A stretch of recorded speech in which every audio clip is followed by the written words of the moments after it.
اور وحدت الشہود والے فرماتے ہیں کہ ہمہ ازوست، سب کچھ ان سے ہے، یہ زمین و آسمان و یہ حجر و مدر و شجر و نباتات و جمادات اور مائعات، سارا کچھ اپنی صورت پر موجود ہے، لیکن میرا شہود و مشاہدہ ان چیزوں میں نہیں ہے، میرا شہود و مشاہدہ ذات تک ہے بس۔ دونوں کے درمیان وحدت الوجود والے کہتے ہیں ہمہ اوست، اور وحدت الشہود والے کہتے ہیں کہ ہمہ ازوست۔ اب اگر کوئی ان اشیاء کا انکار کر دے، وہ کہے دیوار ہے ہی نہیں، وہ کہے یہ درخت ہے ہی نہیں، یہ زمین نہیں ہے، یہ آسمان نہیں، یہ ان چیزوں کی حقیقت سے انکار ہے، حقائق اشیاء سے انکار ہے ہمیں، تو ہم اس بندے کو کبھی برحق بھی تصور کرتے ہیں اور کبھی ہم کہتے ہیں کہ اس کو مغالطہ بھی ہوا ہے۔ اب ان کو جب ہم کہتے ہیں کہ اس بندے کو مغالطہ ہوا ہے، یہ وحدت الوجود کا جو نظریہ رکھنے والے ہیں، ان کو مغالطہ ہوا ہے، ہم ان کی کلام کی تعویل کرتے ہیں ظاہر شریعت غرائے محمدی صلی اللہ علیہ وسلم سے۔ دیکھیں یہ بات یاد رکھیں کہ سلوک و تصوف میں ہر وہ بات جو شریعت غرائے محمدی صلی اللہ علیہ وسلم بارک سے الٹی ہو، شریعت غرائے محمدی صلی اللہ علیہ وسلم کے ساتھ ان کی میچنگ نہ ہو، ہم اس تمام چیزوں کو رد کر دیتے ہیں۔ لیکن رد کرنے کے ساتھ ہم چونکہ مومن کی کلام میں زیادہ تعویل کی گنجائش ہوتی ہے، مسلمان کی کلام میں تعویل کی گنجائش ہوتی ہے، اسی لیے ہم مجبور ہے کہ ان کے کچھ تعویلات ایسے کر لیں کہ انہیں شریعت غرائے محمدی صلی اللہ علیہ وسلم کے ساتھ میچنگ میں ہمیں آسانی مل جائے۔ مثلا مشائخ میں سے کچھ مشائخ ایسے ہیں کہ جنہوں نے یہ دعویٰ کیا ہوا ہے کہ لوائی فوق لواء محمد صلی اللہ علیہ وسلم، میرا جھنڈا محمد کی جھنڈے سے، صلی اللہ علیہ وسلم کی جھنڈے سے اونچا ہے۔ کسی نے یہ دعویٰ کیا ہوا ہے سبحانی ما اعظم شانی، پاکی ہو میری لیے، میری کتنی بڑی شان ہے، جبکہ یہی لفظ ہم سیم اللہ کے لیے استعمال کرتے ہیں۔ اور کسی نے یہ نعرہ لگایا کہ انا الحق، میں حق ہوں۔ پہلے اس کی ریزن میں چلے جاتے ہیں، اس بندوں نے یہ اعلان کیوں کیا ہے، وجہ کیا بنا ان کے لیے۔ دیکھیں ہمیں اگر کھڑے ہو کے نماز پڑھنے میں دشواری آتی ہے تو ہمیں شریعت نے فرمایا ہوا بیٹھ کے نماز پڑھے، بیٹھ کے نماز پڑھنے میں ہمیں دشواری ہوتی لیٹ کے نماز پڑھے، رکوع اور سجدے میں دشواری ہو تو ہمیں شریعت نے حکم دیا ہوا ہے کہ آپ پھر اشارے سے نماز پڑھ لیں، تو ہم اشارے سے پڑھتے ہیں۔ اب وحدت الوجود والے کلام کیوں ایسے کرتے ہیں، ان کو ضرورت کیوں پیش آئے؟ کیا یہ اللہ کی وحدانیت پر یقین نہیں رکھتے؟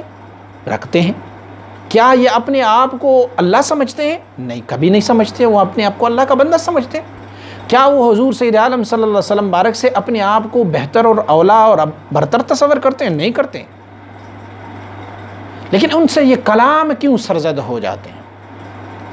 مشائخ نے اس کی تعویل فرمائی ہوئی ہے۔ میں نے کہا کہ مومن کی کلام میں تعویل سب سے ضروری ہوتی ہے، تو مشائخ نے اس میں ایک کلام فرمایا ہوا ہے۔ مشائخ فرماتے ہیں کہ یہ بندہ مجبور ہے، معذور ہے۔ ان کی مجبوریت اور معذوریت اس بات کی ہے کہ اس پر اللہ کریم کی محبت کا اتنا غلبہ ہوا ہے، اس پر اللہ رب العزت کے انوار و تجلیات کا اتنا ورود ہوا ہے کہ اسے اللہ کے سوا کچھ نظر ہی نہیں آ رہا۔ اسے نہ دیوار نظر آ رہا ہے، نہ زمین نظر آ رہا ہے، نہ آسمان، نہ کچھ اور نظر نہیں آ رہا۔ منصور حلاج نے جب لفظ ان الحق کہا نا، تو اس لفظ ان الحق میں ایک ریزن موجود تھا، اور ریزن کیا تھا؟ ریزن یہ تھا کہ اس پر استیلا اور غلبہ محبت اتنا ہوا تھا کہ ما سوی اللہ جتنی بھی چیزیں تھیں ان کی نظروں سے معدوم ہو گئی، ختم ہو گئی، اسے نظر نہیں آ رہے تھے۔ تو اس نے کیا کیا؟ اس نے جب دیوار کی طرف دیکھا تو وہاں پر دیوار کو نہیں پایا، دیوار کو نہیں دیکھا، وہاں پر رب کی تجلی کو دیکھا۔ جب زمین کی طرف دیکھا وہاں بھی تجلی نظر آئی، زمین ہی معدوم رہی ان کے سامنے، ان کی نظروں کے سامنے۔ اور جب آسمان کی طرف دیکھا تو آسمان ہی معدوم نظر آ رہا تھا ان کو. کسی بندے کی طرف دیکھا، جب اس نے کسی بندے کی طرف دیکھا تو وہ بندہ بھی اس کو معدوم نظر آ رہا تھا، اس میں بھی اللہ کی انوار و تجلیات اسے نظر آ رہے تھے. تو پھر سوچا کہ میں اپنے آپ کو دیکھ لوں مجھ میں کیا ہے. جب اپنے آپ کو دیکھا تو اپنے آپ کو بھی معدوم پایا، یہاں پر بھی تجلی الہی کو پایا. تو کیا کہا اس نے؟ کہا انا الحق، یہ میں نہیں، یہ حق ہے. اور ہم اسی لیے ان بزرگوں کی اقوال میں تعویل کرتے ہیں. جیسے ایک بندے کو راشے کی بیماری ہو، اسے کوئی اس طرح کی تکلیف ہو کہ جن کا سر ہل رہا ہو یا جسم کا کوئی عضو ہل رہا ہو. اب رخ بقبلہ اور سینہ قبلے کی طرف کرنا یہ نماز کی ضروریات میں سے، اگر سینہ قبلے کے رخ سے ہٹ گیا تو نماز ہوتی نہیں ہے. لیکن ایک بندہ ہے جو معذور ہے اور اس پر وہ راشے کی بیماری ہے اور وہ کانپ رہا ہے، تو اس کا چہرہ آٹومیٹکلی گھومتا اور ان کا سینہ بھی کعبے کی سمت سے ہٹ جاتا ہے. لیکن ہم اسے معذور سمجھتے ہیں، ہم کہتے ہیں ان کا نماز جائز ہے. لیکن اگر ایک بندہ قصداً یوں فعل کر لیں تو ہم اسے معدوم نہیں تھے. ایک اور مثال سے سمجھائے دیتے ہیں. ایک بندے سے دن کی 12 بجے پوچھ کے آسمان تلے کڑا کر کے ان سے پوچھے کہ آسمان میں تارے نظر آ رہے ہیں، وہ آپ کو کہیں گے آسمان کی طرف دیکھ کے کہ آسمان میں تارے نہیں ہیں. یہ بندہ اپنی اس قول میں سچا بھی ہے اور جھوٹا بھی ہے. سچا اسی لیے ہے کہ تارے تو فی الحقیقت نظر نہیں آ رہے ہیں ان کو. ابھی جب وہ دیکھ رہا ہے تو تارے نظر نہیں آ رہے ہیں، لیکن فی الحقیقت یہ تارے موجود ہے. تو یہ اپنی اس قول میں صادق بھی ہے اور کاذب بھی ہے. لیکن ہمیں ریزن دیکھنا چاہیے، اسے تارے کیوں نظر نہیں آ رہے؟ اسی لیے نظر نہیں آ رہے کہ سورج کی شعاعیں اتنی تیز ہے کہ ان شعاعوں میں تاروں کی جو روشنی ہے وہ گم ہو گئی ہے، اسی لیے اسے تارے نظر نہیں آ رہے ہیں. تو ہم اس پر یہ فتویٰ نہیں لگائیں گے کہ یہ بندہ جھوٹا ہے. ہم کہیں گے ٹھیک ہے، اس کو تارے نظر نہیں آ رہے ہیں. ایک بندے کی آنکھوں میں تیز ٹارچ لگائیں اور اسے یہ کہیں کہ آپ کو دائیں بائیں اوپر نیچے کچھ نظر آ رہا ہے، تو وہ ایک ہی جملہ کہے گا مجھے تو نظر آ رہا ہے لیکن صرف روشنی نظر آ رہا ہے. تو صرف روشنی نظر آنا اور دوسری تمام چیزیں ان کی نظروں سے معدوم ہونا، اگر وہ یہ کہیں کہ دوسری چیزیں نہیں ہیں تو وہ اپنی اس قول میں صادق بھی ہے، لیکن فی الحقیقت وہ اپنی اس قول میں کاذب ہے، کیونکہ ساری اشیاء موجود ہے. اسی کو وحدت الوجود کہتے ہیں. اس بندے کی نظروں سے یار کی محبت اتنی ہو گئی ہے، غلبہ محبت اتنی ہو گئی ہے کہ انہیں ہر جگہ یار ہی کی تصویر نظر آ رہی ہے.